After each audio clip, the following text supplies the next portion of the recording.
कधी कधी काय होतं ना की घरामध्ये सिमला मिरची किंवा ढोबळी मिरची सोडली तर दुसरी भाजीच नसते आणि सिमला मिरची बहुतांश जणांना आवडत नाही.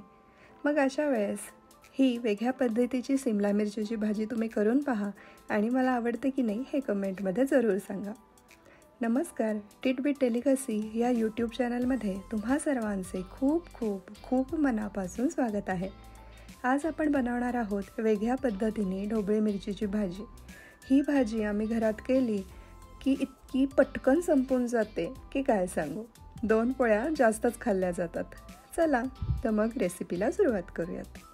तर सर्वप्रथम आपण साहित्य पाहून घेऊ. तर त्यासाठी इथे मी 3 छोट्या किंवा मध्यम आकाराच्या ढोबळ्या चौकोनी चिरून घेतल्यात. त्यानंतर 2 कांदे चौकोनी चिरून घेतलेत.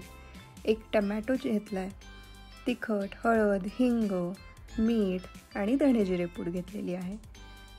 रेसिपी सुरू करण्याआधी जर तुम्ही चॅनलला सबस्क्राईब केलं नसेल तर सबस्क्राईब करायला विसरू नका.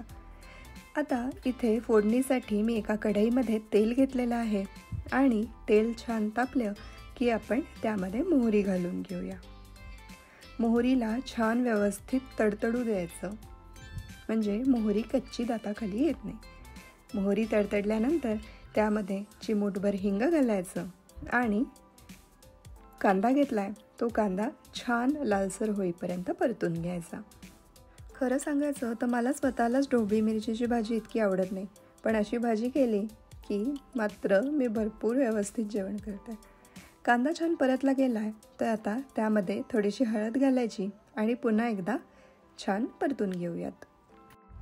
कांदा छान परतला गेला आहे तर आता इथे आपण चिरून घेतलेला टोमॅटो घालूयात आणि टोमॅटो म्हटल्यावर मीठ हे आता या पॉईंटला घातलंच पाहिजे, म्हणजे टोमॅटो लवकर छान शिजतो. तर इथे चवीप्रमाणे मीठ घालून घ्यायचं आणि व्यवस्थित कांदा टोमॅटो परतून आपण झाकण ठेवून एक 2 ते 4 मिनटं वाफ काढून घेऊयात.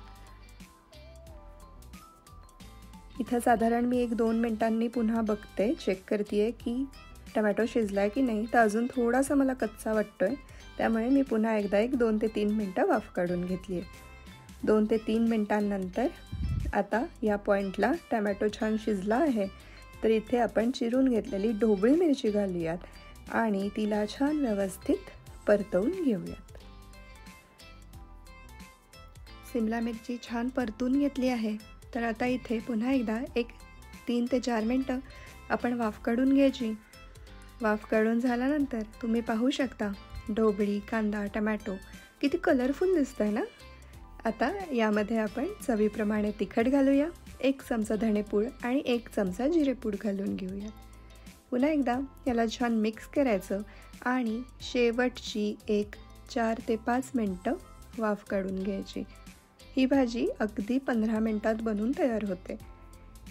तर बघू शकता 4 ते 5 मिनटानंतर मी झाकण काढलं आहे आणि आपली भाजी छान शिजून तयार आहे. आता आपल्या भाजीमध्ये भरपूर सारी कोथिंबीर घालूयात आणि आपली भाजी सर्विंगसाठी तयार आहे.